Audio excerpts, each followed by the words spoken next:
Okay. How many people we got now? Got 13 people. Well, that's pretty good for meetup. You get 75 people to sign up and you get 13 people to show up. But anyways, you folks are here. So yeah, okay, it's about 2 o'clock. So we'll actually start this class.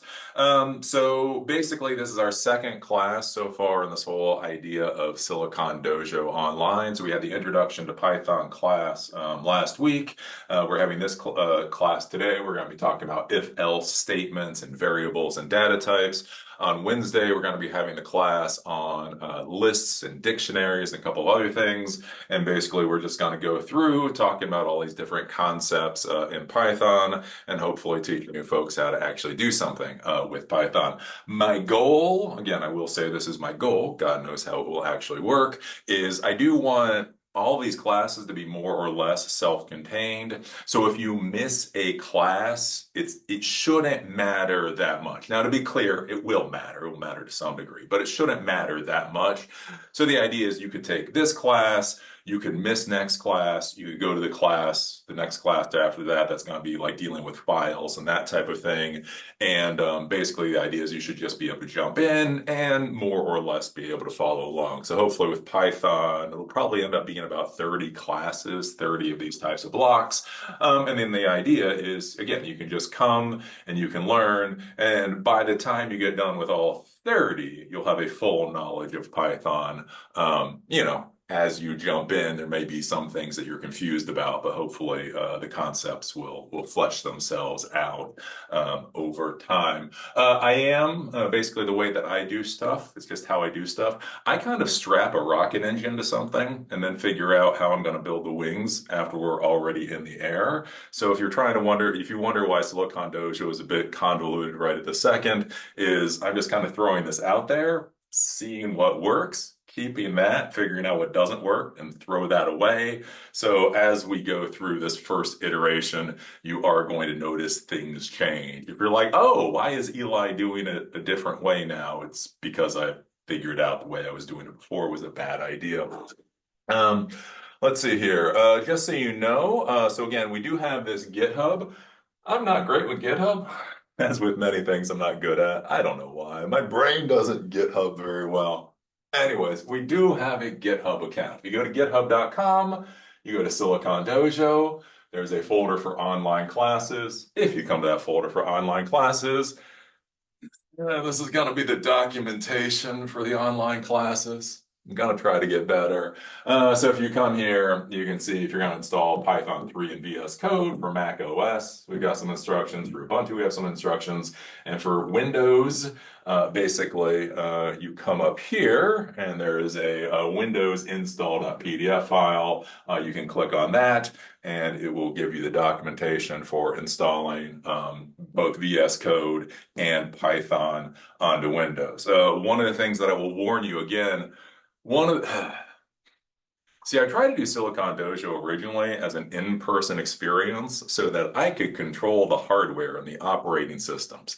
Because one of the problems you get to in the real world of technology, so you have so many technologies that are built on top of each other. Just to make one quote unquote simple thing work, you have to have a whole bunch of layers underneath to do everything how they're supposed to do.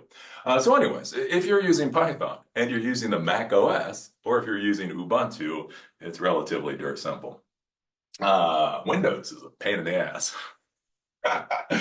So with Windows, one of the things to remember, so basically you can run any of your Python scripts from the command line. So if you're using Mac OS or Ubuntu, you type in Python 3 space, whatever the script name is. So you have to be in the folder. So if you're in that directory, Python 3 space script name, it'll do whatever it's supposed to do. Or use Python 3. Basically, to call Python 3 in Mac OS or in Linux, you use Python 3. Windows, being Windows, if you're using Windows, you just say Python. It does not recognize Python 3. It only recognizes Python. So if you're trying to look for the version, you would do, Python space hyphen version. So if we go, let's see how well this works. So I have a Windows machine over here. If you wonder how much I care about Silicon Dojo, I care enough to install Windows on one damn machine in my house. Anyways, so this is Windows. This is the command prompt in Windows. If you're gonna run something in Python in Windows, you do Python space, so nothing else, version, hyphen hyphen version, or whatever the script name is. So that's just one of those things. So if you're Windows, Python. If you're anything else, Python 3. That's just kind of how it is. Let's see here. I do have to find a better way of doing this, guys. So anyways, here's the instruction. Oops. Fuck did I just do? Anyways, here's the instructions for it. Basically, what I would recommend is if you have Python installed, you can theoretically modify your environment variables to make it work. That's kind of a pain in the butt. Basically, what it says in here is uninstall the Python that you have installed, go and reinstall it. And basically, when you reinstall it, simply select everything. Make sure it's functional for all users. Make sure it adds an environment path. Make sure it does a couple of other things. Instructions are in here. And you should be fine. And then we got VS Code there too. The other thing too is now that with folders. So this is the Python if-else class today. One of the things is we are going to start doing labs. So there is the if-else lab. So for all of these classes, you will notice there's a lab. And basically with that, again, we're going to have somewhere between 3 to 5 practical labs each one of these classes. So these are the labs. So we have a corn name lab. We're going to be able to use what's called the input function, and you're going to be able to do something called concatenate, and you're going to use your first pet's name with your street name, and that's going to give you a corn name. Anyways, I have to come up with projects. It works. It shows you how a true loop, while true loop works, and how input works, and how concatenation works. We have a clean text with methods, basically shows you how to deal with methods for this. And then we have a guessing numbers game. Basically, it creates a random number, and then you try to guess what that number is. So these are going to be the labs for you today. The idea with these labs is once I get done with the seminar, you have this printed out, or you have this on another computer screen. You sit there with VS Code, you tippy-tap type it out, and you try to make these things work. Again, the important part with all of this is that you actually do the work itself. If you just sit there and listen, it's going to go in one ear, out the other. Again, being a technology professional is about doing, figuring out why the hell something is failing. So those are some of the new things that we have now. And the other thing too, that you can print out is I actually now have the slides. So the slides are on a PDF form. And basically, so all the slides that we're going to show you today, they're in a PDF form. Again, you can print them out and then you can scribble down your notes and you can use them for notes. And that is the slides workbook that you can download right there. So those are the news things that we have going on. Let's see here. Class intro. Let's just go over this for a second. So if you're new to Silicon Dojo, basically my idea here, I've been doing tech education online since 2009. It's been a very interesting experience. I've had people all over the world thank me for my work. Literally, I was in the Roman Forum when I had a Pakistani couple come up to me and go, "Oh my God, it's you," and take a selfie with me. I've been in the Roman Forum, Amsterdam, Cancun, Washington, Seattle, Washington State, San Francisco, Miami, the rest of it, with people like literally finding me on the street and saying thank you for the work. YouTube is an abysmal crap show, just is how it is. And so one of my ideas is if the tech education really is that valuable, can we do something that's outside of YouTube? And so that's the idea with Silicon Dojo. The idea is it's authorityless and gatekeeperless. Again, one of the big things I see in the education world, again, I have my bachelor's degree, I have military training, I have boot camps and the rest of the whole 9 yards. One of the big things I see in the education world is that we have gatekeepers and authorities to say who should get educated and who should not get educated. And I think that's fucking abysmal. I think that's horrible. So one of my questions here with Silicon Dojo, and again, one of the things I found with YouTube is what if we just create an education system where anybody can learn? Right? Why does it matter who you are or why you're here or whatever else? If you can sit there and you can tippy tap type out on VS Code, you can learn like anybody else. I want this to be free to the end user. Hopefully it'll be free to the end user. Basically, what free to the end user means is, again, you can come and you can learn. Again, in the glory days of YouTube, I had a lot of people that got free education from me, and I also got paid well, which was lovely. It was win, win, win, win, win. Trying to figure out how to do that in an interactive education environment. Hands-on tech education. Again, with tech education, it needs to be hands-on. If you want to learn how to be a technology professional, you have to do these labs at the end of it. That's just how it is. It's kind of like, again, Silicon Dojo. I spent years and years and years doing martial arts. I can explain to you how to hit somebody else for 5 days. But until you go onto the mat, until you actually try to hit somebody, it's all theoretical. The exact same thing is true with tech. Again, just trying to get fucking Python installed onto a Windows machine was its own little adventure, right? If you don't do it, you're not going to know it. And I want this to empower students to do whatever the hell you think is important. Again, that's one of the big things with a lot of education is it's about people tell you what you should do with this education. That's not my business. If you want to build a website, cool. If you want to create the next Facebook, okay, fine. Let's see here. Yeah, no tests. Everyone is welcome. Your takeaways are your business. So if you don't want to do the labs at the end of it, that's your business.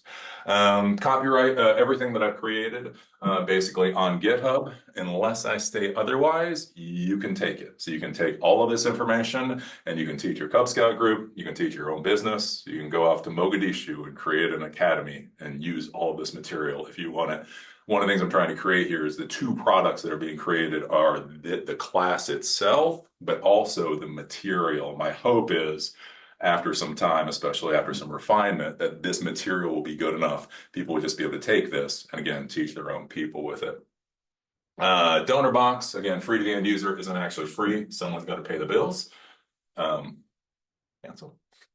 We have a donor box account. I will have these links more once I figure out where to slap them on this airplane without wings. But if you go to donorbox.org/ETCG, if you find these classes to be valuable, dump money in. I don't really I pay attention to the number. Number got to go up, but you don't get any preference or not preference for not giving money. It's just if you've got it, please throw some in. Tippy tap or die. Again, if you do not actually do any work, you're not going to get anywhere. Again, if you want to learn the material, if you just want to understand, stay for the seminar. If you actually want to do this, you have to do the projects at the end. Let's see here. Extra help.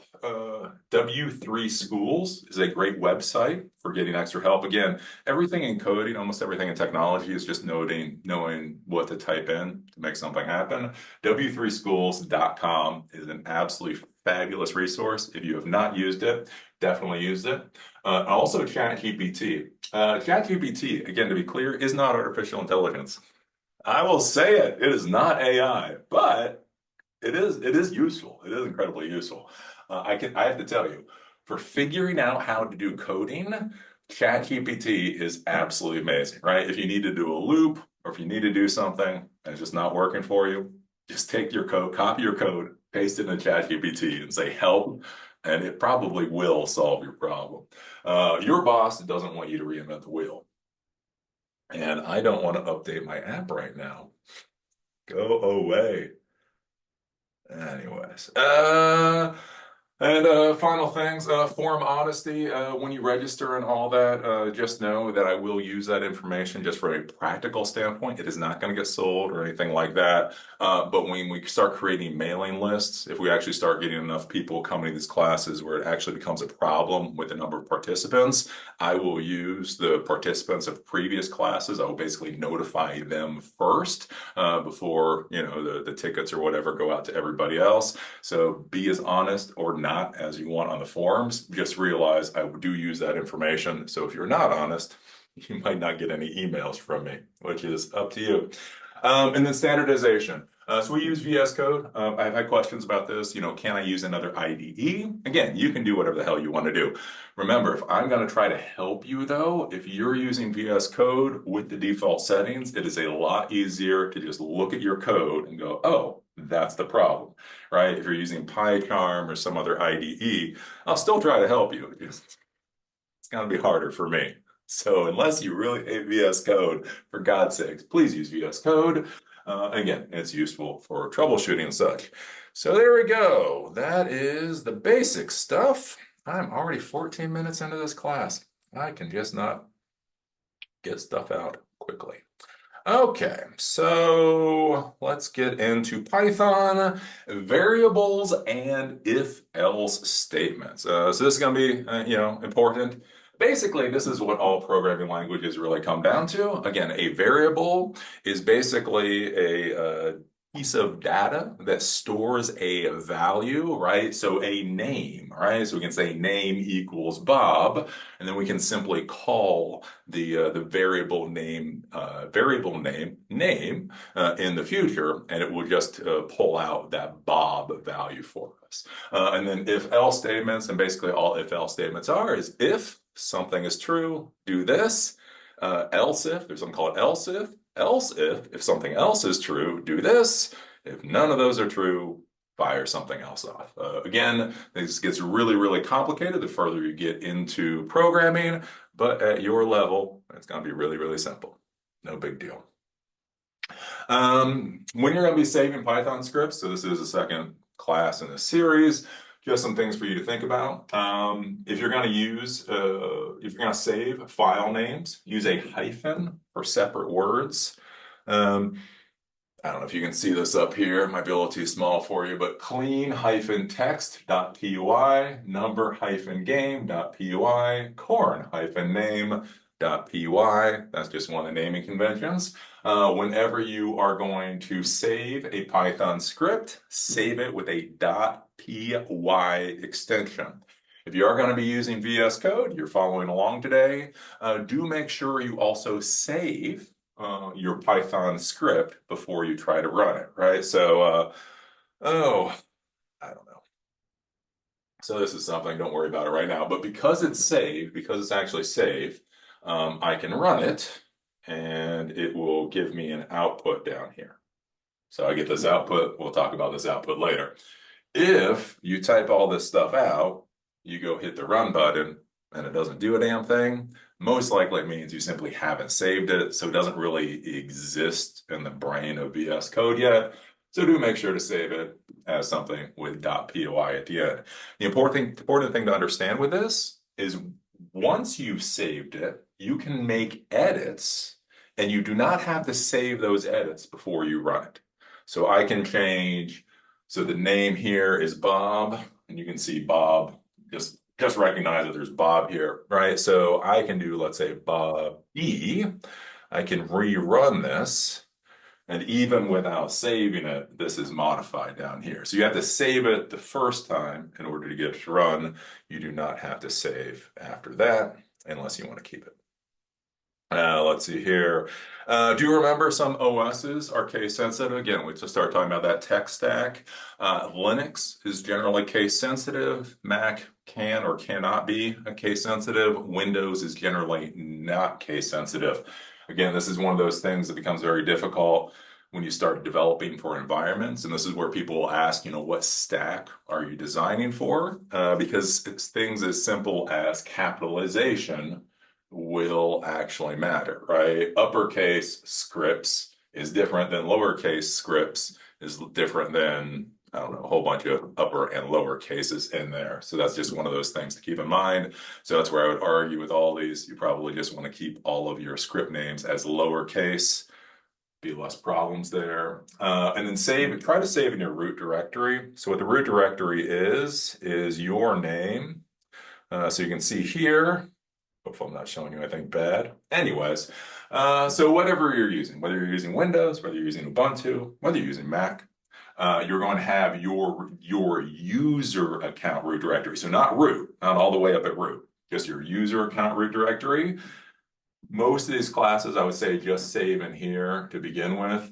This is going to matter in the future. When we start reading and writing to files, by default, Python will try to read or write to whatever your user root directory is.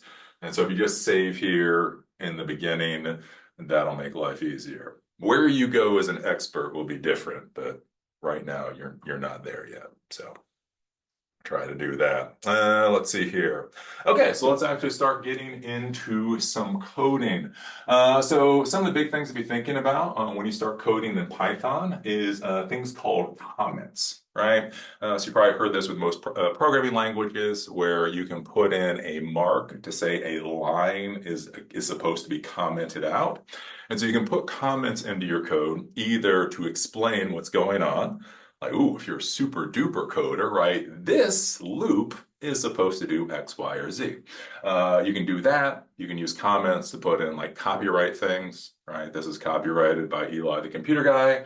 Or one of the big things with comments is if you have a pretty long script and you're doing multiple things in the script and something is failing, one of the things you can do is just comment out a few lines, right?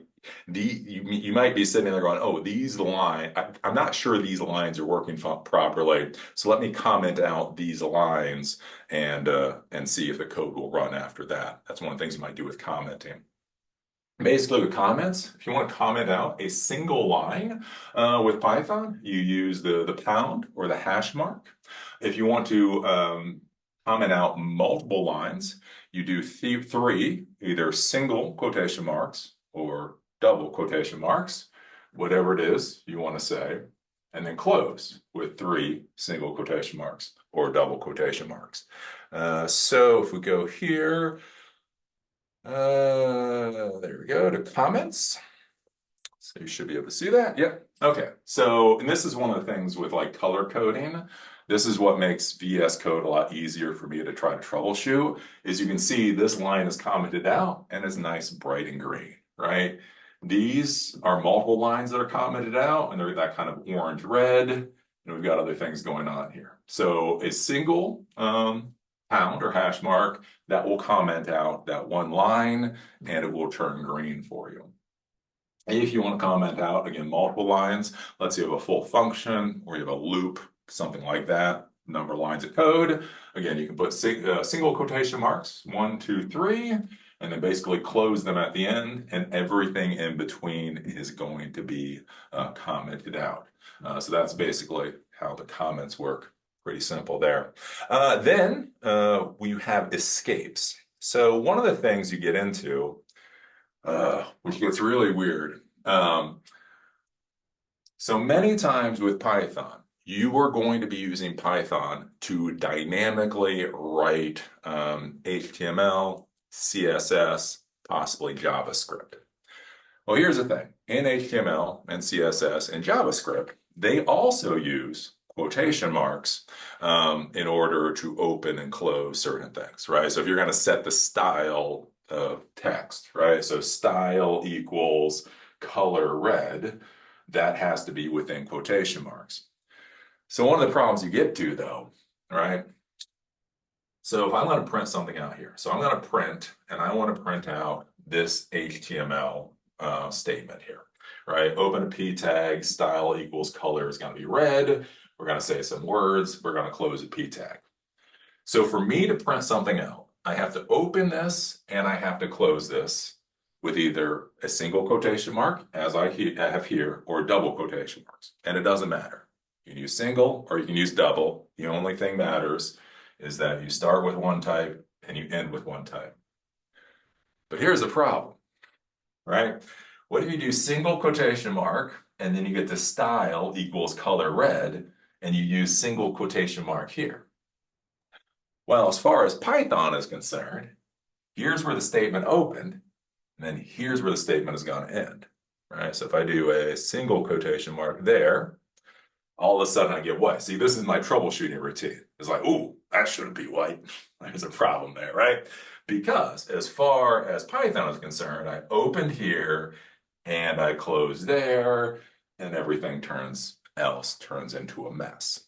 So what you have to do is you have to decide when you're writing CSS and HTML and JavaScript dynamically with Python, you have to decide what they are going to use for their opening and closings of statements.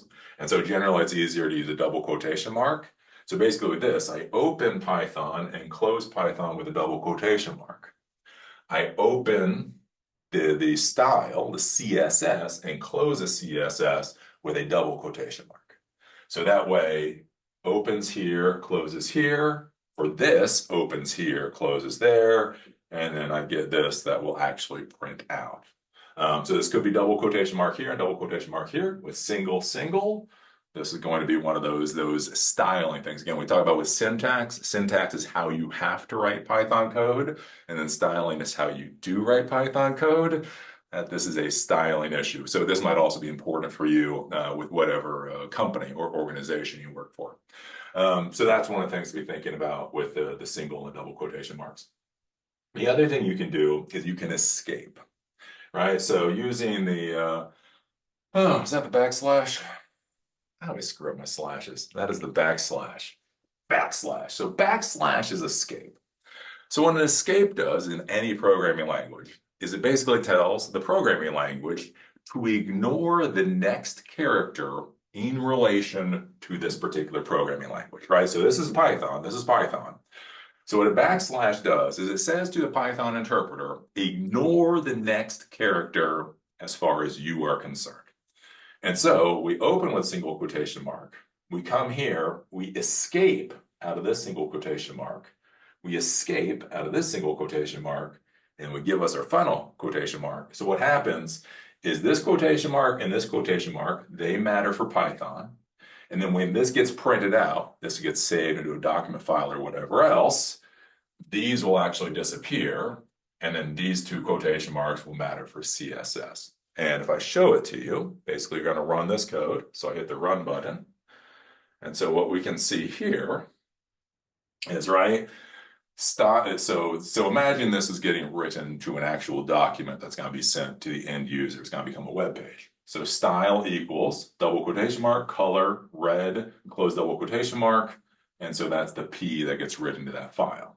Or here, style equals single quotation mark, color, red, close single quotation mark, right? So basically, one of those two ways is the way that you're going to have to, when you start writing to document files, you're going to have to be thinking about that. And again, thinking about how Python is going to read this and how all of these different programming languages, right? So it's not just Python you have to think about. You have to think about Python, and you have to think about HTML, and you have to think about CSS, and God help you putting some JavaScript in there. And you have to think about not just how this is going to run, but then when it runs from here, and then it gets saved into this format, and that gets executed by somebody else, how are all these freaking quotation marks gonna work? And so, yeah, so like if I forgot to do the escape there, again, you're gonna notice I get all kinds of weird colors.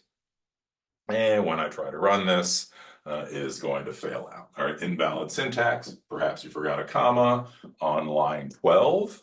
And this is where your troubleshooting comes in. And you start looking, and you're like, oh, yes, line 12, there was a problem. And let me do that. And I can run it. All right. So comments, again, hashtag comments out of line, 3 single quotation or double quotation marks, gets rid of multiple lines, comments out multiple lines, and then the escape, basically, again, with this Python, will escape out a character if you run into a problem.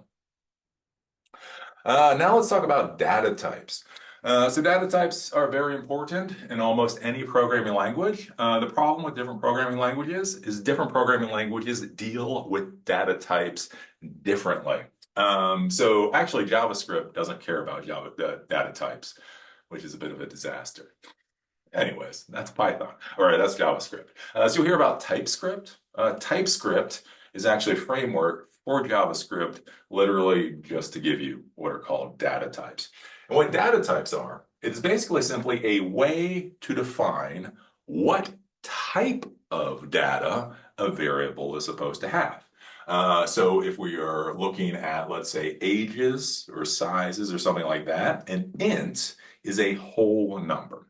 1, 10, 1,055. That is an int.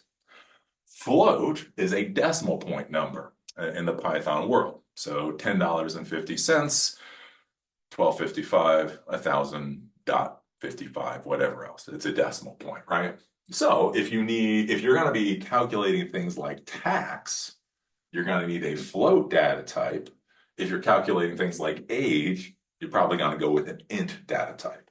This is a whole number. This is a decimal point number. And so this can be a problem, right? Especially with new people, they screw things up, right? Imagine if you're trying to tabulate, again, add up a whole bunch of things in order to determine tax, right? And so this is supposed to be, $10.99 and $5.99 and $6.05. And if you have an int data type, everything past the decimal point is simply going to be ripped off and you're not going to get it, which is really going to screw you up. A string is basically text, right? So the name of Bob, a error message, right? Anything like that. Hello world is considered a string. Then you have bool. So for this is called Boolean. Boolean is equal true or false, so 0 or 1. And then what you might also deal with in some of our classes is something called byte. We'll deal with this later. So when you start dealing with entire files, so essentially when we start dealing with things like computer vision, some of this AI stuff that hopefully we'll be doing in the future, when you send files to Python or have Python try to manipulate the files, many times you have to send them as a byte type data type, and then it'll figure out what to do with that byte type data type. We'll deal with that later. Now, the important thing with this kind of thing, again, why you want data types, why it's important, is, it's that whole comment of garbage in, garbage out when we talk about databases or programming languages. If you don't have things like data types, you can run into problems about like, what if you have some kind of inventory control system and you're supposed to know how many of a certain component that you have. And so you have 1 of this component and 10 of this component and 50 of this component and Bob of this component, right? What happens if Bob is in, a number of data points that are all supposed to be numbers? And then what is 50 plus 500 plus 60 plus Bob divided by 5? If you're having a good day, you will get something that's called a hard fail. And so what a hard fail is when your damn program fails, and it's very freaking obvious that your program failed, right? You go to run the program and it goes, no. And then you're like, crap, I did something wrong. And then you go back and you spend a couple of days hammering through your code, figuring out what you screwed up. That's fine. That's fine. That's what we get paid for, right? Hard fails are great. That's frankly where our money comes from, dealing with those. The disaster are what are called soft fails. And what soft fails are is the result you get is not the result that you're expecting to get, but you can't tell. You can't tell, right? So again, imagine if you're tabulating numbers and you're supposed to be using decimal points or something, and then you get an answer and it's just a whole number, and you think that's what the answer is supposed to be. You're like, oh, that's fine. I'm surprised that 1,000 different prices came out to be a whole number, but I guess it calculated correctly. So blah blah, you do that, right? That's something called a soft fail. And so basically, by putting these data types in there and using data types, this is a way for your program, your script, to hard fail if there's a problem. If you try to input Bob into a series of numbers, you'll get a hard fail, and then you know what the issue is. So that's a good thing. The issue that you run into with Python, which can be really confusing, is Python auto-assigns the data type. So if you deal with other programming languages, when you declare or set the variable, at that point, you will declare what data type it is, right? Var as int, name as string, whatever. You say what the name of the variable is going to be. You say something like as, something like that, and then you say what data type it's supposed to be. You don't do that in Python. In Python, you just name the variable, and you set the initial value, and away you go. Python itself will auto-assign the data type. And so if you do something wonky, that can run into some issues. So we go over, take a look at the data type script. This is that. And so basically, We'll get to the rest of it in a second. But this is how you do what's called declaring a variable and setting the variable value in Python. So in some programming languages, you declare the variable first and then you set the value. In Python, you can do both at the same time. So num underscore int equals 1. So int is a whole number. So we're going to just make that 1. Num underscore float equals 1.50. So a float is, again, decimal point. Bool equals true. So it's either true or false, on or off. And string equals hello class. So I create an int number, I create a float number, I create a bool, and I create a string. And this is basically what we're going to do for our variables. Now variables, when we're doing the variables in Python, if you have multiple words for the variable, we use an underscore. So you can't use a hyphen. If you try to use a hyphen, it'll fail out. Doesn't like hyphens. So when you're doing programming with different programming languages, I forget what the underscore is. You have something called camelback.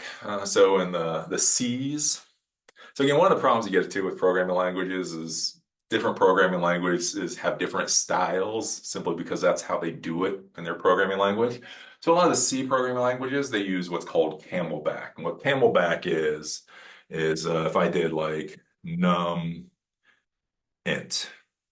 No, don't. Anyways, num int. So basically what camelback is, you do lowercase, and then when you get to the next word and the variable name, you do uppercase for that, and then, no, num int number. So however many words you have in there, and that's why it's called a camelback, because every time you go to the next word, it has that little hump there.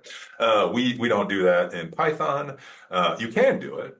From a syntax standpoint, it'll work perfectly, but that's not the style that you're supposed to use. You're supposed to use underscores in the Python world. So those are the different data types. There are some more data types out there in Python. You can go to W3 Schools. You can take a look at all of the different data types out there. As we go through these classes, we'll talk about more and more of them. Again, with these classes, one of the things I try to do is I try to simplify everything to the point that you can follow along. Like I can try to explain 50 things to you, and then you'll get really confused, and then it's not worth the time. So I would rather explain 5 things to you, actually have you understand that, and then teach the other stuff as we go. Let's see here. So declaring and setting variables. Again, so var underscore num equals 1, var underscore str for string equals hello world. You must declare a variable before you can use it in Python. So this is not going to matter today, but in the future, when you start using things like functions, basically functions are like small programs within your larger program. Let's say you want to send an email out or you want to do something, that's like a function. So it's a small program within your larger program. You have this whole thing with program flow with Python where you can't just dump stuff in. Some programming languages, you can kind of just dump everything in there and it'll figure itself out. There's a flow for Python. So things like variables actually have to be created and declared. They have to be declared and set, or at least declared before they're called later in the program. So we'll go into that when we deal with functions later. That gets to its own thing. Just realize you have to declare a variable before you can use it. Namespace. Don't name a variable, a module, or a function name. So this is one of the things that can screw you up. So let's go to our number game. So this is going to be the lab work that you guys are going to be doing in half an hour or so. And here, in order to get a random number, right? So remember in Python, you have to import every damn thing, right? With PHP, you get email functionality, you get all kinds of functionality out the get-go. You don't have to do much. You just call the function and it runs. Every damn thing in Python, basically, you have to call a module for. So even as something as simple as a random integer between 0 to 10, you actually have to import that function in order to make that thing work. Well, one of the things to be thinking about there, is when you start talking about variable names, You have to make sure that you don't create a variable name that's the same as a module or as a function that's being imported. So I ran into this problem before. Again, I wasn't thinking about it a lot. And so I like to use a lot of timers. Like when I create little scripts, I just have little timers to do delays or whatever else. Um, and so I used to call those timers time because that makes sense. Right? What is the time? I'll just call it time equals blah, and then I'll reset it later, right? Well, the problem is there's a module called time. So if you have to import the module called time to actually do something else with time, and then you call your variable time, then Python, when you call that new variable name, it doesn't know whether it's supposed to be the variable or the module, and everything kind of goes to hell. And you get a soft fail with that. Like sometimes if you name the names of your variables the same things as modules or functions, you'll get like wonky failures. It won't be again, it's hard to explain until you've seen it. I should have set it up for you. Anyways, you get like a weird failure. So just be careful with your variable names. Things like guess or whatever, guess and number, you should be fine. If you get weird issues, you just might want to change your variable names. Let's see here. Um, let's see here. Okay, finding and changing the variable data type. So Python auto assigns the data type. So we can use what's called a function. Again, a function that I talked about before. A function is a small program that's built language that it basically allows you to get a random number, that type of deal. So there's a type function. The type function. What the type function does is it looks at the value in the variable that you've assigned, and it tells you what type it is. Is it an int? Is it a float? Is it a string? Is it a bool? And sometimes you have to use this to verify what the hell data type you're actually dealing with. We can do something called print. So we can do print, type, and then variable name. And this will print out on the screen what the type of that variable name is. We can also then change the data type of a variable by using string or int or float function and basically putting that variable name inside of it.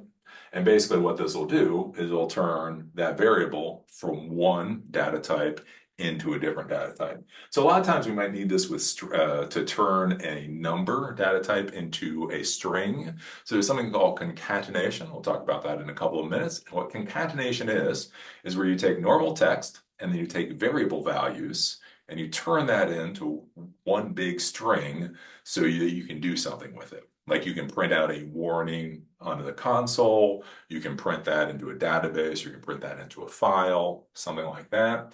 And so sometimes, depending on how you're doing that concatenation, if you have a number, an int or a float, you have to turn that into a string before you can superglue everything together. We got an example here of that data type. Okay, this is what we've had, right? So num underscore int is 1. So an int is a whole number. A float is a decimal point number. A bool is a true or false. And a string is text, hello class, right? So here what we're going to do is we're going to say print the type of number int. Print the type of number float. Print the type of bool. Print the type of string. So this is going to print out what those are. We just do this. So I'm going to comment out these two lines down here because I don't want to get into that quite yet. And then I'm going to run this. And so basically we can say C. So int is a class of int. Num float is a class of float. Bool is a class of bool.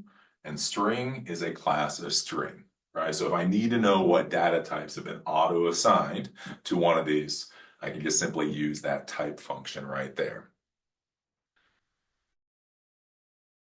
Then is I'm going to change the data type of the float. And this is what I want you to be very, very, very careful about in the real world. So we're going to kind of create num underscore new. So we had num int, num float. We're going to create a new number. We're going to take the value for float, so 1, and we're going to turn it into. But remember, an int is a whole number, no decimal points in int. So then once we've set the value of new num to the float number turned into an int, we are going to print it out. And when we do, we are going to see all we get now is 1, right? Because an int doesn't have any decimal places. So when we turn a float into an int, those decimal places go away forever and ever. And so now we simply have that whole number. And so that's one of the reasons you have to be careful about when you're changing the data types of different variables, because again, imagine doing that on a system where you're processing, thousands of transactions per day.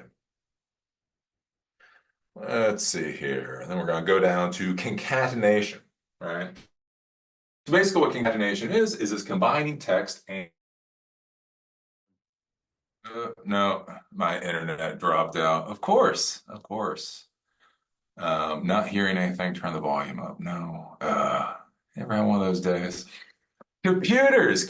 How passionate are you about computers? Okay. Okay. Where was I? I literally blah blah blah blah, and then okay, so we're back. We are back. Let me just see chat for a second. F strings, concatenation. Yeah, okay. Convert Dojo. Ah, Okay. So yeah, so we're talking about concatenation. So again, so concatenation is we take variable values plus normal text and we super glue it into some kind of message, again, that we're going to basically give to the end user. Oh yeah, so that's where I was talking about data stores, right? So we talk about data stores. And so basically data stores are wherever that we store data, right? So a database, MySQL, Postgres, SQLite, MongoDB, right? But basically what those are is they're just they're server systems that all they do is store records of data. Or you can have text files. So you can do something called parse text files. And that's where you actually can have your computer program read a text file, pull out specific information, and then those are now variable values. So basically, what concatenation does is it allows you to take those variable values and again, connect them all together. Now, the way that we're generally going to do this in the class is something called an F string. Don't ask, I don't know. I think it comes from JavaScript, somebody said. Anyways, it came out with like Python 3.8 or something like that. Anyways, best way to do concatenation. So with an F string is you simply do F and then either single or double quotation marks, right? So you just got to open and close. Then you do whatever you want, whatever text you want to do. So student colon. And then basically the nice part with this is you can just format it very easily. So space, whatever the value of name is, will get put in here. So squiggly bracket, variable name, close squiggly bracket, space, age, colon, space, squiggly bracket, age, close squiggly bracket, and then close. Right? So the nice thing about F strings is when you write this out, you can just write it out and it's formatted exactly how you want it to be formatted, and you don't have to really worry about anything else. The other two ways of doing concatenation are through pluses or through commas. And so you do here, so you do student. So you open the single quotation mark, do student. You close the single quotation mark. You do plus. You then do parenthesis, variable name, close parenthesis, plus, so age, so this is the text that'll be written out. So open single quotation mark, and then close, and then plus, and then age here, age is an int.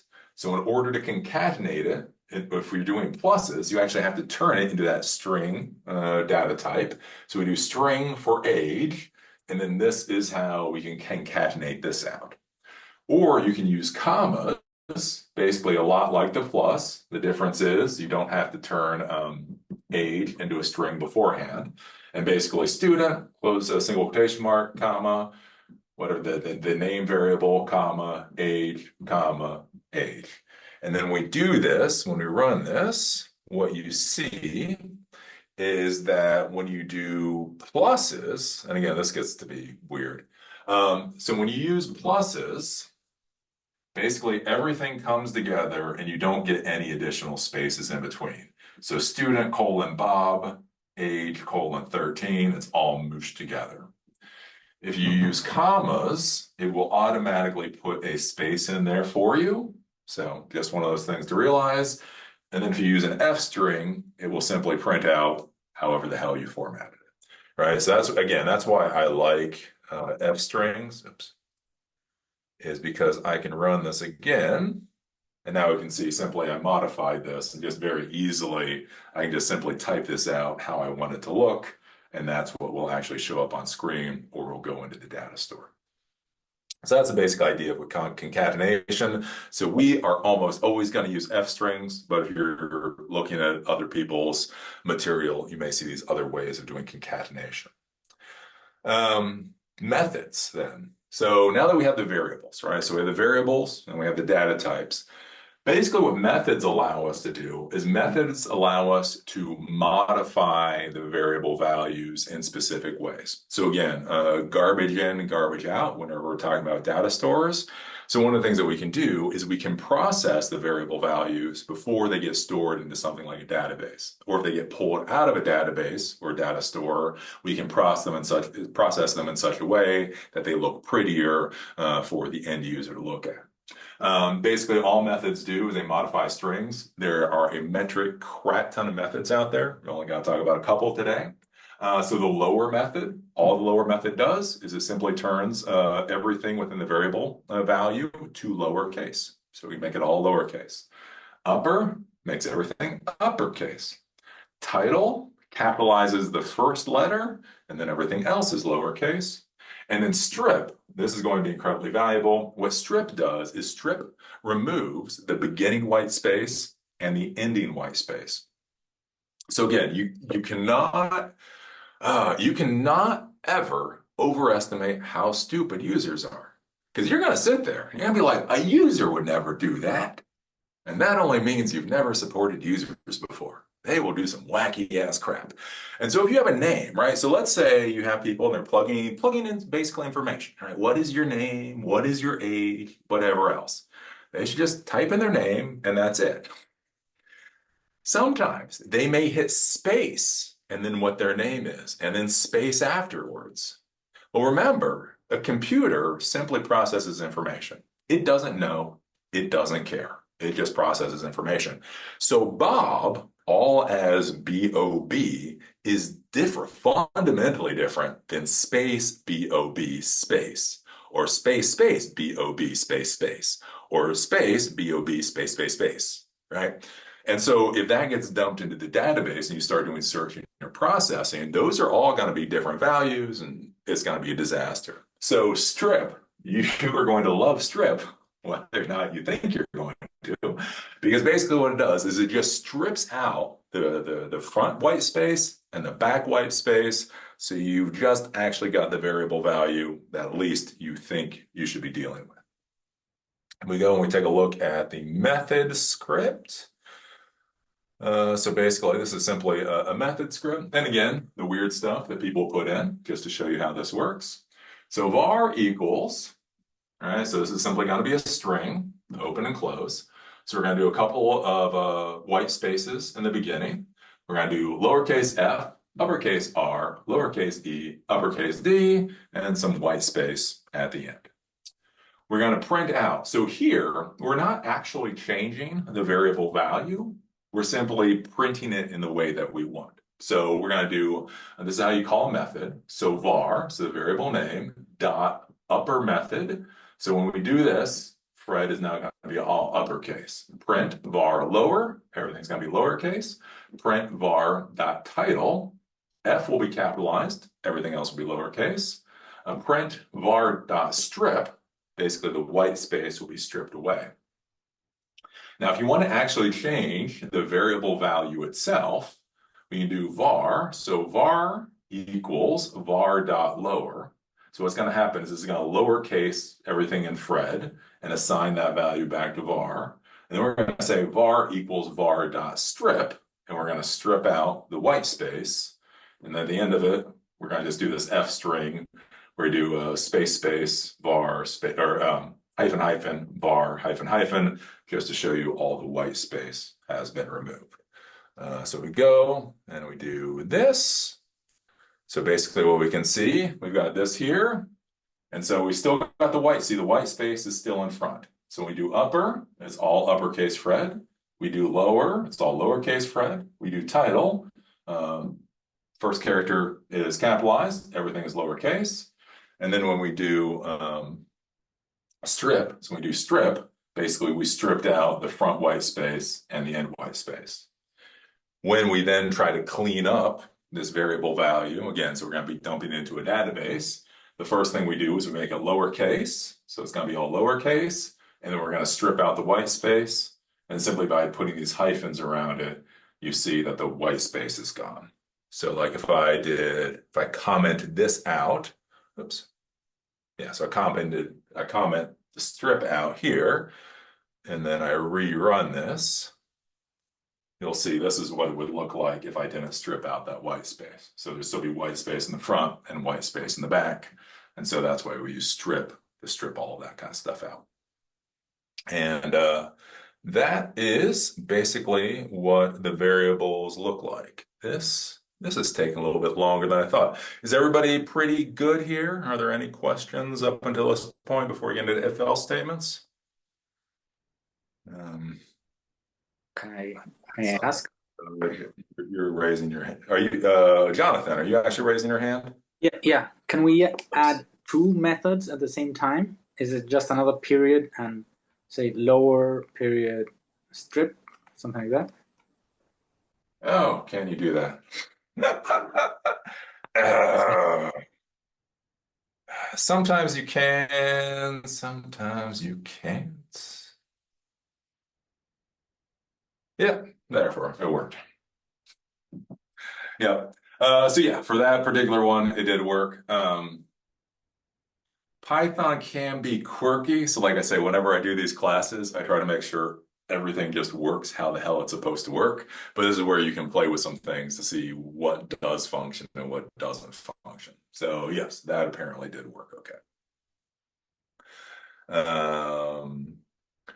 Let's see here.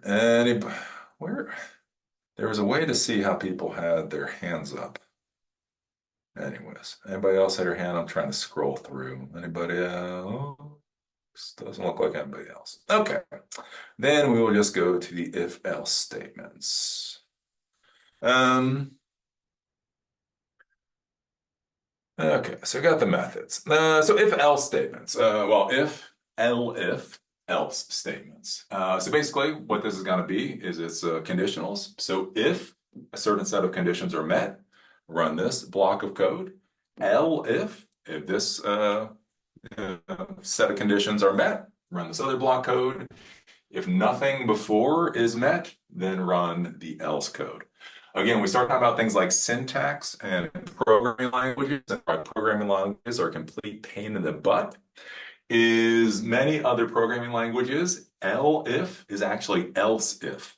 Like I'm used to saying else if, else if, else statements. That's just how it's written in many other programming languages. In Python, they decided that was too long, so it's just elif. And again, that's going to be the thing that you're going to run into with programming languages. If you start to learn a lot of different programming languages, very simple syntax differences such as else if or elif are the kinds of things that are going to throw you for a bit of a loop. So if the condition is true, elif another condition is true, so on and so forth. We also have and or. So if one condition is true and another condition is true, run this block of code. Or if this condition is true or this condition is true, run a block of code. You can have that. And if we go over, we can take a look at the if else. Again, this is actually really, really shockingly simple, right? So we have, let me do this. So we're going to have a int variable here. So number equals 10. So this is going to be a number that somebody's supposed to guess. And so we're going to say guess equals, and you can put in whatever you want that guess to be. So we're going to say the guess equals 15. All an if, elif, else statement looks like is if guess, so if guess is greater than the number, you're going to print out high. So basically too high. Your guess is too high. L if guess is lower than the number, you're going to print out low, as in too low. Else print correct. So if it's guess is higher, we do too high. If guess is lower, we say low. If it's not too high and it's not too low, hopefully it's correct. And you're going to print out correct. Then we have down here, again, where you can have the or, the and, or the or.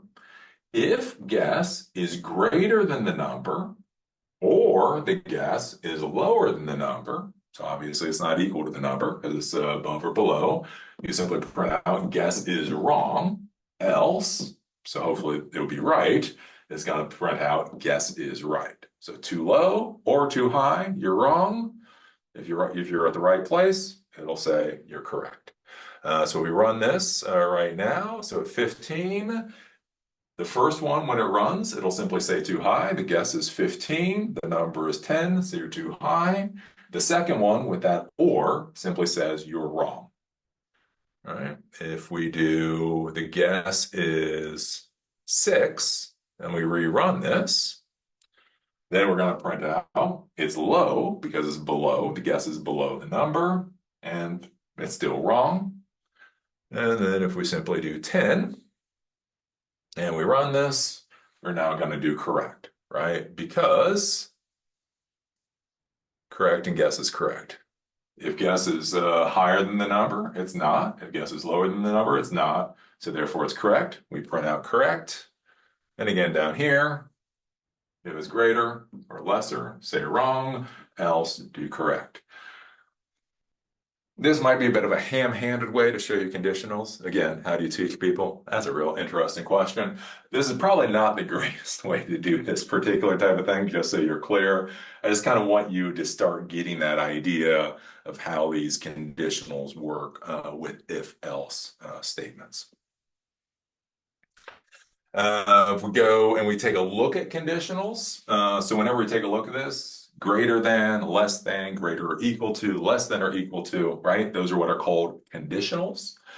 So equal, equal, equal. So remember equal. Do not do equal. So equal, right, is this. Equal sets a variable to a value. So if you're trying to judge a condition, that is not what you do. What you do is equal, equal. Is this value equal to this value? Basically, are they the same value? That's what equal, equal does. This is probably going to be the biggest thing that's going to screw everybody up here. You're going to type in equal, your code's not going to work, you're going to get frustrated, and simply because you need to do equal, equal. Then we have equal, equal, equal, right? So if I have 1 as an int, and I also have 1, saying the same number, 1, but it's a string variable type, and we do equal, equal, 1 int is equal to 1 string. They're the same value. Most of the time, that's going to be fine. 99% of the time, 1 equals 1. That's what you're looking for. Every once in a while, though, again, if you're doing concatenation, if you're dealing with data, that kind of thing, there might be a reason. Not only do you need the value to be the same, but the data type needs to be the same. So I need an int of 1 to equal an int of 1. And that's where equal, equal, equal. So it's equal, equal is the value is the same with another equal and also that the data type is the same. Exclamation point equal means not equal to. So if you want to make sure that they're not equal to for some reason. Less than or equal to, basically less than or equal to means it's less than or equal to something. So again, that's something you have to be careful about, especially when you're doing things like loops.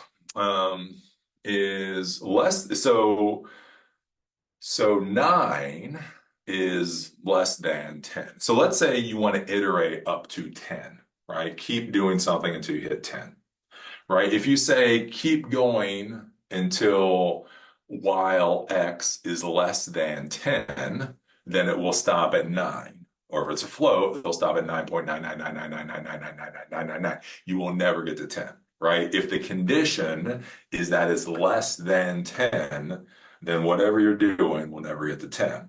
So you can do less than or equal to, right? Less than or equal to 10. And so that means either it's less than or equal to 10. And so we'll iterate all the way up to that 10 or that number you're looking for. Again, greater or equal to whatever the number is either greater than or equal to. So let's say we're doing temperature settings, right? If let's say we have a screen, and if the temperature is below 30, we want this, whatever that was. If it's below 30, we want you to put blue on the screen. If it's between 30 and 70, we want it to be green. And if it's 70 and above, we want it to be red. Let's say it's too hot. If all you do is greater thans or less thans there, then that number of like 30 is going to become a problem. So you would want to say, like, if I want it to be blue, if I want everything between under 30 to be blue, we'd say if temperature is less than or equal to 30, be blue. And then from there, what we would say, if temperature is greater than 30, or let's say less than or equal to 70, then be green. Then if we wanted to go to red, right? If temperature is greater than 70 or less than or equal to 100, or whatever the number is, it'll be red. So one of the things with the if-else statements and loops and the rest of it, whenever you're using these conditionals, you have to make sure there's not weird gaps that you're putting in there, right? So if temperature is less than 30, be blue. If temperature is greater than 30, be green. What the hell happens when it's 30? Right? You've left that weird little gap in there. And so that's why you need to use the equals in there to make sure you don't leave any weird gaps with your conditionals. Let's see here. Input. So we're going to be using this today in our project. So this is a function. And so basically what the input does, this is nice for creating little dynamic scripts, especially for you folks when you're learning how to do stuff. And basically what this function does is it gives you a little input thing, so you can actually manually input information for your script to process through. So if we go over, what do I call that? The input. Where is it? Input here. Okay. So basically with this, we have message equals the input function, and then this is going to be the prompt that shows up on the screen. And so if I run this, it'll say type something. So that's the prompt. And I can come down here and I can say hello class. And then I hit enter. And then print message, and it prints out hello class. So this is a way that it can kind of give you a dynamic thing. So basically using this function, you can add some information in, it can process, you can start to see how all this stuff works together in a little bit easier fashion. That's the input function. And then the while true loop, that's what I have here. And so what the while true loop does is, so there's loops, we'll talk about loops later in a different class, but basically loops basically just keep looping through until a condition is met. So what a while true loop does is it basically says, keep this loop running forever and ever. So the condition will never be met. It's already true. So just keep going and going and going and going. And so like with this, right, type something, I can say hello class, it prints it out. Then I can say something else and then hit enter and then prints it out and something else, right? So just keep looping and looping and looping and looping. To get out of a while true loop, you hit Control C. So Control C will break you out. If for some reason you're using Windows, probably not, Windows should work. But anyways, if for some reason Control C doesn't work for you, basically you just kill the terminal. So if you hit the trash can button, that will kill it too. So if you have this open terminal, so if you're running, so Python 3 space and then whatever the script name is, and it's doing the while true loop. If for some reason Control C doesn't get you out of it, you can just close the entire terminal, and that'll do it. But Control C should work. I will say though, with while true, be very careful with while true. If you're using anything that processes a credit card. All right, so right now we're just taking input text from people, we're processing it, we're doing something goofy with it, right? It doesn't matter, right? This can run forever and ever and ever and ever. But understand with a while true loop, it will literally loop either as fast as your computer is able to run the loop, or until there's some stop point, such as that input function where it asks you for something. Why this is important is later we're going to start dealing with APIs. And so what APIs are is where your computer script goes out to a server, communicates with the server, basically gives it something. You get a response back from that API, and then you do something with that response. So we're going to do OpenAI. So we are going to do AI classes here. OpenAI is a really cool API that's great for a lot of things. Every time you run a request to OpenAI, it doesn't cost very much money, right? You do a request to OpenAI, it's going to cost you a fraction of a cent, fraction of a penny. So basically, you can swipe your credit card, you can give them $5, and that $5 is going to last you just doing it a month. Here's the thing: if you do something stupid and create a while true loop, and that while true loops hits the OpenAI API, it is literally going to be charging you a fraction of a cent as fast as your computer can run. And so you can go from a fraction of a cent to $1,000 bill in like 10 minutes.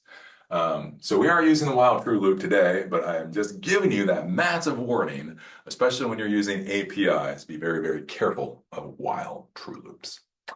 And then that is the end of this seminar, part of the class. Again, as I talked about before, so we have the labs. So if you go to the Silicon Dojo, if you go all the way, if you scroll all the way up in the chat, it should still be there. We have the link. Anyways, you can see the chat. We have the link that'll bring you to the online classes for Silicon Dojo. If you click on Python if else, and then once you're here, there's the if else lab.pdf. Basically, click on that, and that is going to open your lab for today. So basically, we have 3 labs here. We have the corn name lab, we have the clean text with methods lab, and we have a number guessing game with if else statements. And what I do not want you to do today is copy and paste. You don't have to do anything else. You can log off. You can go the hell away at this point. That's fine. But if you copy and paste, I don't even know what we're doing here. You can either not do anything or you can type it out. Just please do not copy and paste. So what I want you to do is I want you to actually create these scripts and run these scripts and make sure that they do run. Again, remember with this, it's just like punching. You're not going to realize where you're screwing up until you actually try to do it. And so basically, that's what I want you doing here.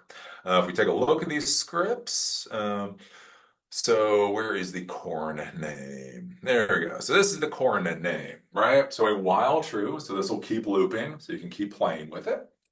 We have pet name, so the name of your first pet, whatever that was. And then that's going to take that in as a variable value for pet name. Street name, so the name of your current street. And then basically we're going to use an F string here.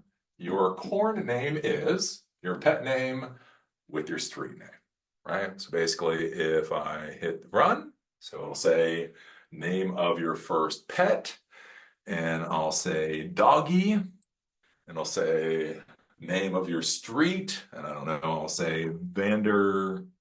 Oops. If I can spell Vanderbilt. And it'll say my core name is Doggy Vanderbilt, right? So you're taking these values from the user, you're assigning those values to these 2 variables, and then you're printing this out on the screen. Again, this is a very, very simple just task for you to play with to give you that idea of how that kind of thing works. I don't think there's anything that should be too complicated here. but I'm sure if you do it, I'll get some questions in a few minutes. Then we do clean text. So the clean text, basically, this is where you get to be a user and you can put whatever crap in there that you think your user is going to put in. So while true, again, this is going to keep looping. Text equals, and then we have the input function, text to clean. So you can put in some text to clean, put some spaces or whatever else in there. We're going to print out text if it's all upper. We're going to print out text if it's all lower. We're going to print out text if it's a title. Then we're going to do text clean.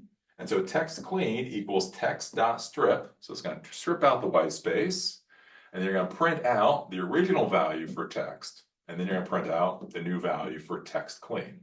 And so this is where you can play with this of what if you want to add a different method, additional methods into this. I want to make it all lowercase, or I want to make it something else. You can do that. All right, so if I do this here, so I run this and I do space, space, space, B, I don't know, space, space. I'm going to hit enter. And so it'll show you this is all uppercase, this is all lowercase, this is title, this is the original text before I did anything to it, and this is where we stripped out the white space. So you can play with that. And the final one, the guessing game, is actually a bit of a game. Might be a little bit more fun.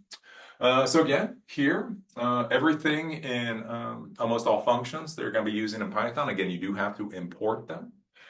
So there is a module called random. So this is built in. Random is built into every installation of Python. So hopefully it works for you.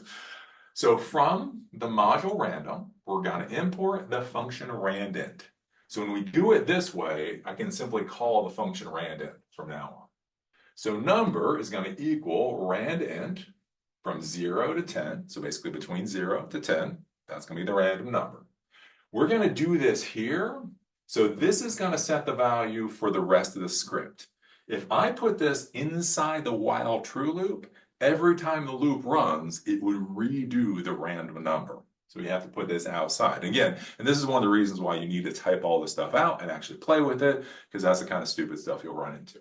So anyways, once we set the random number, while true, guess equals input. What is your guess?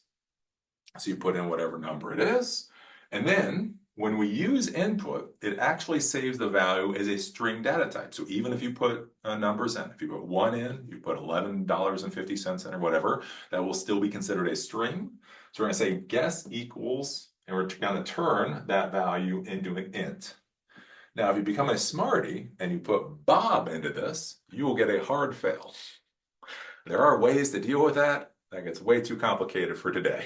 So let's not put Bob in as a guess, unless you want to see how a hard fail looks. Then basically what we're going to do is we're going to say if guess, so the guess is greater than the number, print guess is too high.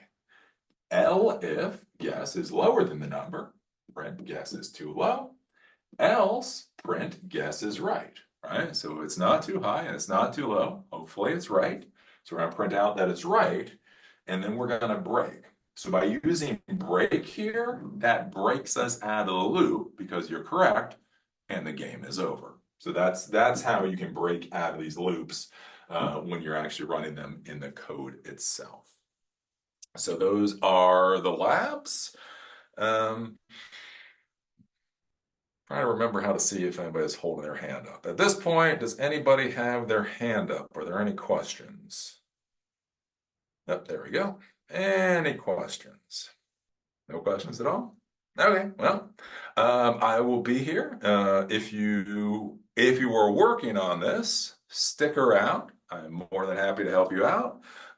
If you're not working on this, you can probably leave unless you want to see me do random dances into my camera or whatever.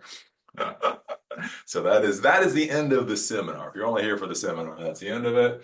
Again, if you want to play around and actually do this work, I will remain here so I can try to help you folks out. Because one of the things I can do is I can screen share what you're doing, and then we can go through and I can try to show you why you have the mistake that you do, if you have a mistake. Yeah, so hopefully at the end of this, hopefully Zoom is going to save this onto a file, and then what I'll do is I'll edit it and I'll upload this to YouTube. My original goal was going to be to live stream these to YouTube. It was better for advertising. YouTube likes it when you live stream stuff, they promote it. But of course, tech being tech, last time I tried to live stream it, it completely and utterly failed and it ended up being like 5 minutes of troubleshooting. And so I've decided that's not worth my time and energy while I'm trying to teach you folks. So yeah, we're not going to be doing the live streams, but I will try to upload this later so you have the class if you want it. When am I going to be back doing the daily blobs? Yeah, so I have another channel, got like 150,000 subscribers on it. I was doing commentary videos. I just can't anymore. I just can't anymore. I think the last presidential debate I think just broke me. I was just sitting there watching the presidential debate, and I was just like, I can't handle this crap anymore. So yeah, I'm gonna do my best. Look, I want to try to make the world as good as I can. So I am here to teach you people how to make your lives better, and we're gonna get whatever president we get. And like I just yeah, so probably no daily blobs for a while. I just can't handle it. Yes, Damien. Yeah, I guess this is easier to answer question. Damien Stenson. Yes, this is the second class in this particular series. So I don't know when did I do the last one? Wednesday last week. So yeah, if you do go to YouTube, yeah, I guess right, this works. Too many screens. Ah. If you go to YouTube, Elon, computer guy. YouTube. Um,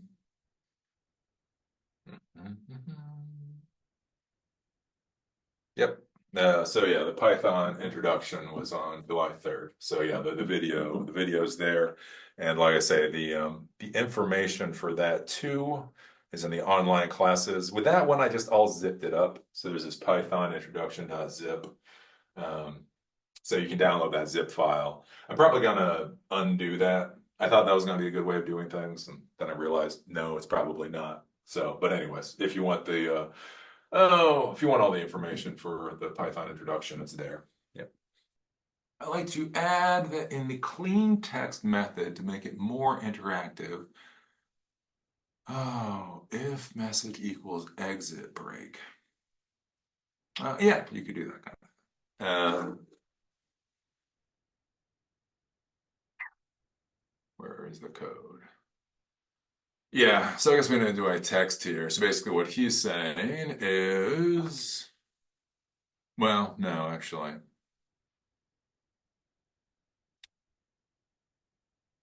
Oh, in the clean text, yeah.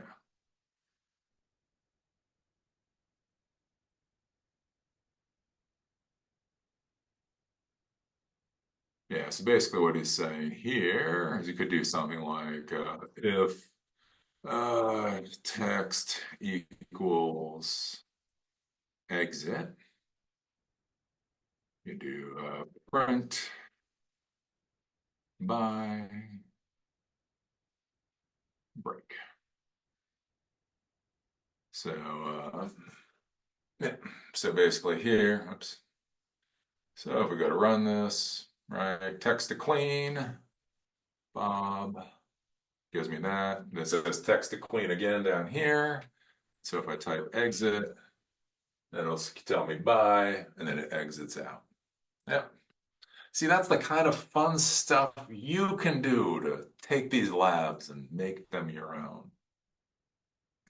And again, that's the kind of stuff that you really have to do with technologies. You just got to play with this stuff, see what works, see what doesn't work, go from there.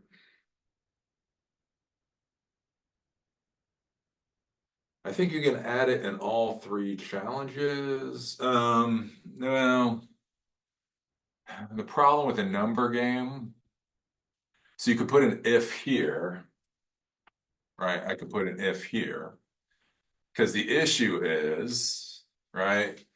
So if we go from guess equals input, the next thing that we do is we're going to turn that into an int, right? So that's where you get the hard fail now. So what is your guess if we say Bob? We say Bob. That'll give us a fail. because you can't turn that into an int. Invalid literal for int with base 10 Bob, right? So theoretically, what you could do here, and that's where I say, like with the additional stuff, just so you could say if uh, guess uh, equals exit. Oops, not an M. So if guess equals exit, right, you could do that.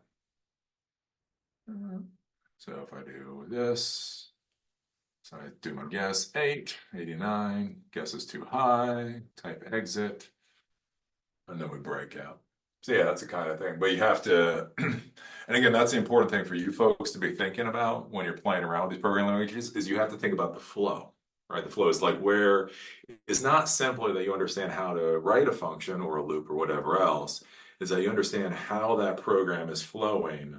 So where are you going to put that kind of function or if-else statement or whatever in? Yeah, as far just Arbor. So yeah, there's a lot of stuff you can do with Python. So you guys can see this comment thing. Since filing a form is so common now, a challenge to create a form would be nice. Blase blase. Yeah. So with this you got what you got. With this you got an input thing.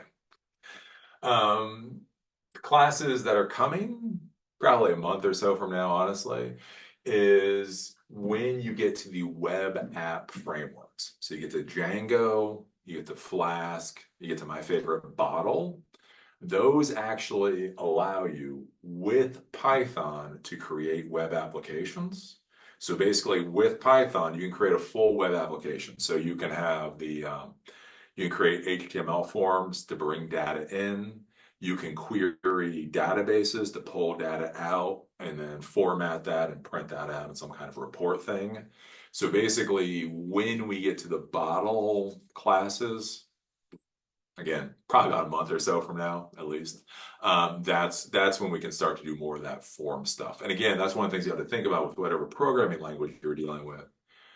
Remember, programming languages, again, all they really are at the end of the day is they're essentially applications for your computer. And so just like you have an application, just like you have QuickBooks, and just like you have Excel, and just like you have Word or PowerPoint, that's the same thing with programming languages. And so like you can create invoices in Excel, but in 2024, I wouldn't. Like, can you do it? Yeah, it's gonna be ugly as hell. It's gonna be a pain in the ass to deal with, right? If you're gonna deal with invoices, you'd use QuickBooks, right? If you're gonna write a term paper, I mean, you could theoretically write a term paper in QuickBooks. Again, your professor is not going to be amused. You use Word or whatever for it. And so that's the same thing with these programming languages, is one of the things that you have to learn isn't just how to do some of this stuff, but it's also what is it good for and what is it not good for. So this you just get input forms, whatever. You get the text fields. If you want to start doing the things that you really think about, like with applications, that's where you need to get to web apps. And again, that's Bottle, Flask, Django. That's what will do those jobs. Now sit there for the thumbnail position.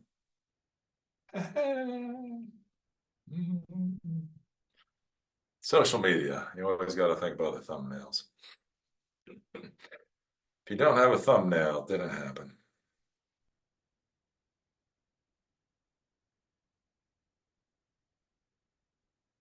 Oh, let's see here. Just Archer, given your extensive experience in business and networking infrastructure, would you want to do a class incorporating all three things, programming, networking, infrastructure, business, as an assignment? Hell, make it so to give us a few days to work on. That way people would have more hands-on troubleshooting.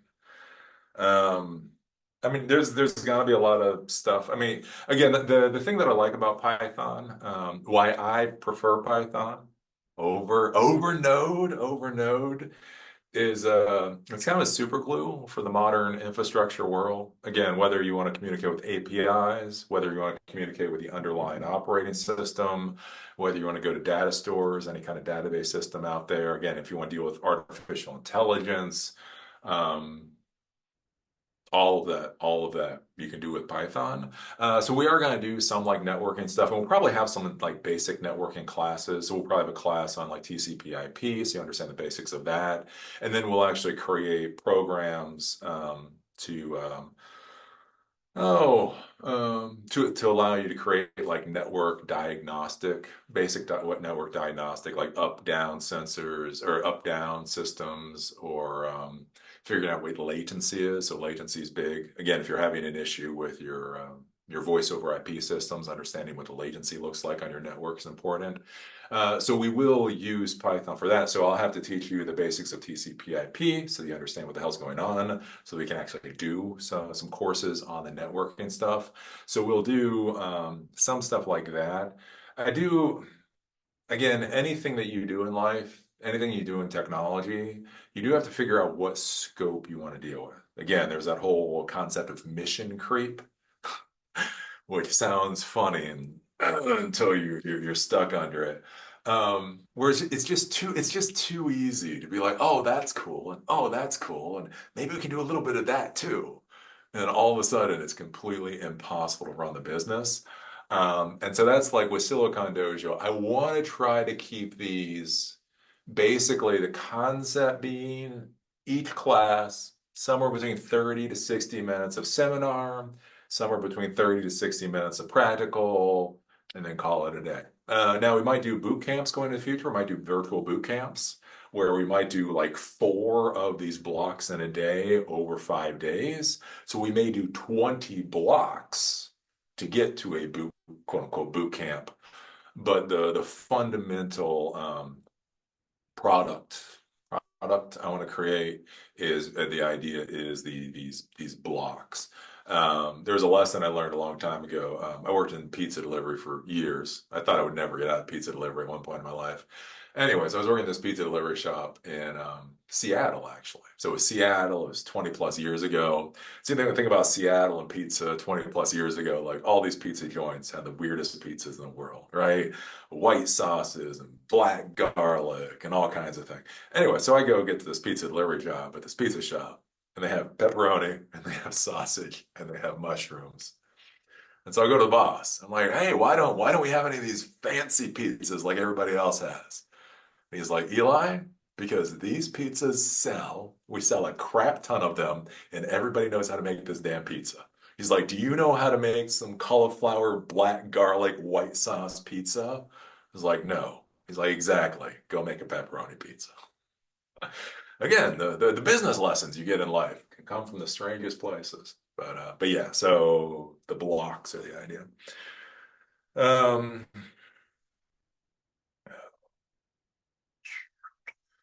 Thanks for generosity. While true, guess equals input or type type.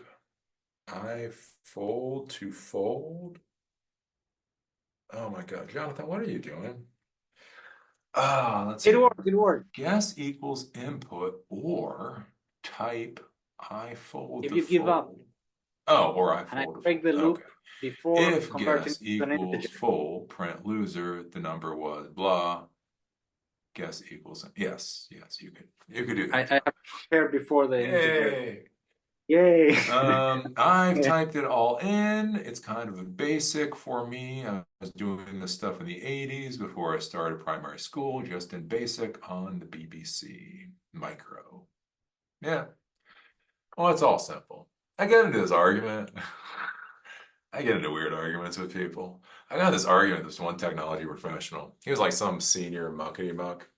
Anyways, and again, I've been teaching since 2009. Been teaching since '09. I've been doing tech since '96. Anyways, basically, I told him, I was sitting there and I was like, yeah, well, my philosophy with teaching technology is it's all very simple concepts.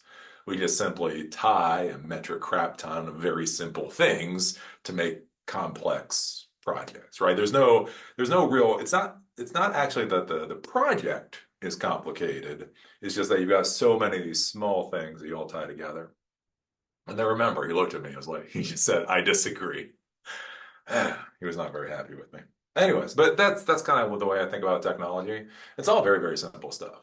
Um, DNS is simple. TCP/IP, pretty simple. DNS, pretty simple. File services, pretty simple. Python, pretty simple. Databases, pretty simple. Most concepts you should be able to teach, an hour or two, at least for the basic part of the concept. And that should be able, you should understand what's going on. Again, relational databases. You can get jobs. You can get jobs with SQL, just SQL.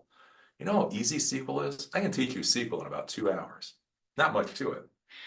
Like there's this idea, complicated. It's not. So, yeah, probably simple. When you say I want to learn Python, the question, do you understand how large Python is? Uh, Basically, you should be really thinking about what problems do you want to solve. But anyways, it's basic when you have experience, when learning from the first time. It's hard as all things unknown are. Well, yeah. But my job is to make it simple. Again, I've been you guys before. I went through the Linux class. I paid $3,000 for a Windows administrator to Linux administrator class from Red Hat, like from actual Red Hat.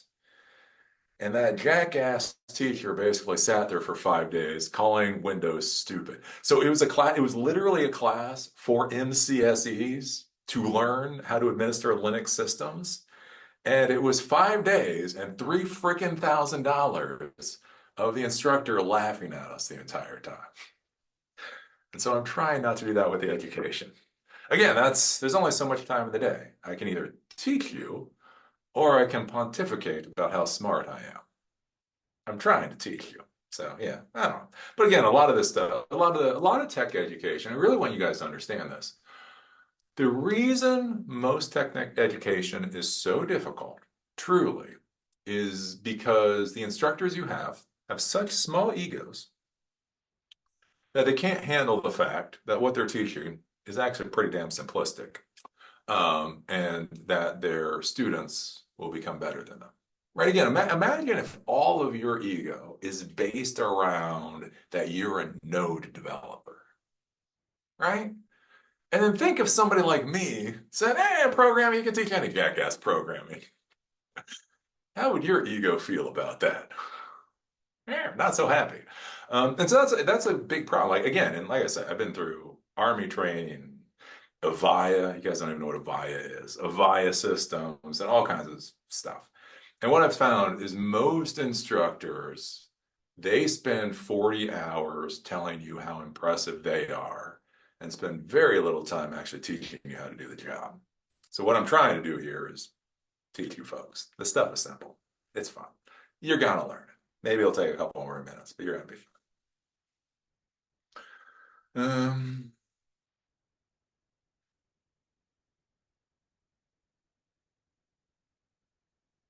The language is small, the frameworks are huge. Yes. So as we're doing these classes, so whatever, what was behind me? Python is pretty simple. If-else statements, loops, all that kind of stuff is pretty simple. The frameworks do get difficult. So like when I talk about Bottle, one of the reasons I like Bottle is it's relatively simple. I can teach you Bottle in a couple hours.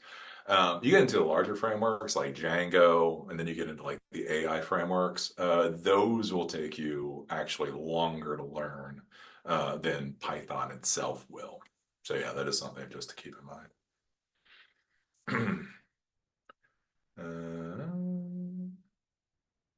I guess that teacher was, by the way, I use Arch meme. Oh no, no, he was a true jackass. Literally, so do y'all remember links? I can't remember the last time I took a look at links. Anyways, so in Linux, I think it used to, maybe it still exists. There was an app, command line app called Lynx, Lynx, as I recall. And it was literally for surfing the web using the command line. So you could type in CNN.com. God bless you. You get CNN.com on the command line. Anyways, fine. It's an interesting concept. Again, if you're going to be parsing, if you're going to be scraping websites, if you're looking for particular information, and links was actually an interesting thing. But I crap you not, we're in this class, and he's sitting up there. And again, it blew my mind because I was like, what the fuck? Anyways, he starts showing us links and then literally tells us, I don't know why anybody uses anything other than links to surf the web. And I was just like, because I like pictures. Because HTML is a multimedia format, and I like pictures and video. I don't understand why this is complicated. So yeah, no, no, he was worse than I use art. I use links.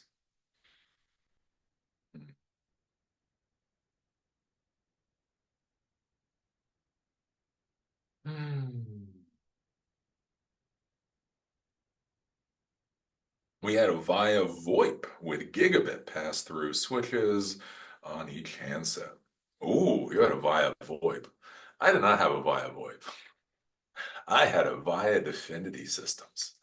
Um, those were 110 blocks, 66 blocks, sitting there with punch down tools, punching down 100 lines for phones.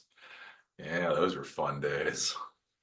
Or legacy, what was it called? It was a partner systems. Oh, that was a damn disaster. So when I had my consulting company, because telephone systems paid a lot of money, so Avaya sold, they were called legacy systems. So you get a full-fledged telephone system, a small office environment. Again, you're talking about 2005, 2006 or whatever. And so with my employees, I thought, well, this is going to be a great money maker. The problem was, in order to administer those systems, you actually had to administer those systems through the touchpad. And so, like, to do anything, like, to change the auto attendant, to change freaking hunt groups, you just had the little thing, boop, boop, boop, boop. Like, and they had these flow charts, books of flow charts. Yeah, that was a disaster. I installed one partner system. No, actually two. That's a lie. I installed two partner systems and then tried to forget that I ever installed those damn things. Oh, it's miserable. Do you have experience with the bar to entry for coders is getting higher, e.g., assignment, 3 to 5 interview sessions, and so on? Have I heard that it's harder and harder for coders to get a job? Yes. Yes. I'm not going to go into a daily blob session right now. Yes, the economy is getting worse. Again, this should be controversial to nobody. The economy is getting worse. The tech economy is getting worse. So yeah, I know a lot of coders. It's actually especially it's a very I mean, thankfully, I don't have to worry about it, but it's a very interesting problem here in Asheville because we had so many coders who were very impressed with themselves who then decided to do work from home. And since you could work from home, you could work from anywhere. And so they had really high paid jobs. They moved to Asheville, and we have no tech economy. There is no tech economy here. The local tech development shops are PHP WordPress, right? That's the level Asheville is actually. And what's been interesting is they've been getting laid off, and it has been brutal for them to get jobs. And I'm actually really kind of curious what's going to happen with Nashville. Like what happens when the tech economy craters?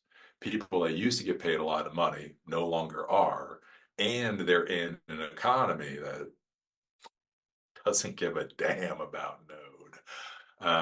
So yeah, it's gonna be difficult. It's gonna be the tech world. It's gonna be the tech world. Again, I went through the dot-com boom and I went through the dot-com bust. Tech has ups, tech has downs. Again, my father was a PhD engineer, like real industrial safety engineer. And when he graduated college in the 70s, it seems weird to talk about now, but when he graduated college in the 70s, it was actually in engineer recession. The country had more than enough engineers. One of the reasons he wound up working for the government is nobody else would hire his ass. Um, but now all you hear is STEM. Nobody will shut up about STEM, right? When I worked in the corporate world, I had a manager that I supported who made significantly less money than I did. And it was hilarious because I was sitting there talking with him one day. He had actually gotten his degree in computer science. So in the 1980s, he had gotten his degree in computer science. And he had literally left computer science because he wasn't making any money. Again, think about all like green screen and mainframes and all that horse crap. Like in the 1980s, it was just like, dude, he was like, I loved computers, but man, I got to buy a house. I can't make enough money off of coding computers. Um, so that's the whole cycle, and so that's where, like I said, if you really want to be a technology professional, it's really important that you think about solving problems. If you can figure out how to solve problems, if you can figure out the business use case for whatever it is that you're doing, you'll be fine enough. Again, there'll be ups and downs. So there will be ups and downs, but at the end of the day, you'll be fine. If all you can do is Node or Ruby or whatever the current cool programming language is, if that's all you can do, hard stop, then as soon as that language is no longer needed, you're out the door. Again, it was brutal. Again, because when we went to the VoIP transition, so the old digital analog telephone systems they were just an entirely different world than VoIP. So VoIP is basically servers. It's basically IPv4. It's basically Ethernet. It's basically servers. Um, Digital and analog telephone systems weren't. They were their own little weird world. And it was brutal, man. I saw many people that were the king of their particular hill, right? Making hundreds of thousands of dollars. Again, at the end of the 90s, early 2000s, they were on the top of the world. And then VoIP came in. That was a baseball bat across their kneecaps. Because knowing 110 blocks, 66 blocks, knowing call routes has nothing to do with network routing, routing protocols, that kind of stuff. So you have people that are doing really well that they got screwed. So yeah, it is technology. And again, if you roll with it, that's my frustration right now. You hear all these people crying with AI. They just won't stop boo-hooing about AI. And here's the thing, AI is going to change stuff. Again, it's not AI. To be clear, it's not AI. It's not intelligence. But it is amazing functionality. And that amazing functionality is going to change our jobs. How we do things will be fundamentally different 3 years from now than it is now. But no shit. That's what always happens. Again, like I used to, again, in the army, they paid a lot of money to train me to fix these really fucking big boxes. And within 10 years, those really big boxes that I've been trained to fix, apparently were that big. Literally, within a decade, it went from these big boxes that we had to repair to apparently they just sent them to the shredder when they were finished with them because it wasn't worth repairing them anymore. I mean, that's how it's been. Again, NT4. Like if I tried to explain to you NT4, it wouldn't make any sense. Again, digital telephone systems wouldn't make any sense. Um, right? And so time just moves. And so that's the thing. If you're not willing to move with this field, probably want a different field.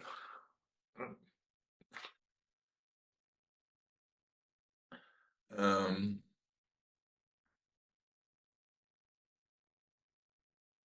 North Star, Meridian. Ah, Meridians, yeah, before the Avaya. So, yep, I remember having to go through crazy menus that we had to use for the operator phone. Yeah. Okay, doke. So nobody is actually raising a hand. I don't know. Are you guys typing? I'm looking at you. I'm not sure I'm seeing any damn people typing up there. So, anyways, it's about 4 o'clock. If you all ain't typing, this is a class, so I think I'm kind of done for the day. Are there any actual did everybody do their labs fine? Nobody had a damn problem with their lab. All done, all good. We just like listening to you. Yeah, okay. Well, that's not going to get you a job.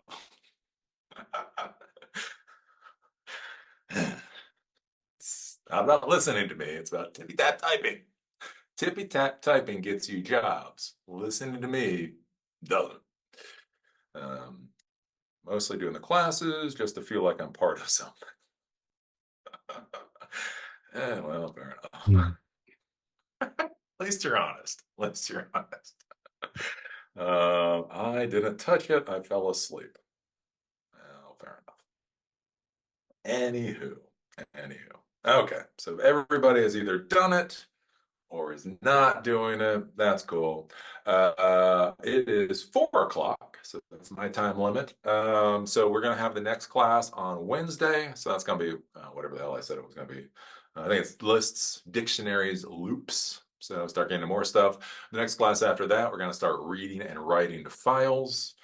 And then we're just gonna keep going from there. Basically, I am scheduling these classes as I get pretty close to actually having class finished, just so I don't get ahead of myself. We are going to do these 2 o'clock on weekdays. Seems to work for a lot of you, and it works for me. This is a great time for me to do classes, and since you people are showing up, it's fine. So we're going to keep doing it at 2 o'clock, and yeah, that's about all I got to say. So if there are no questions or anything else, I see you guys on Wednesday or the next time you show up. See ya.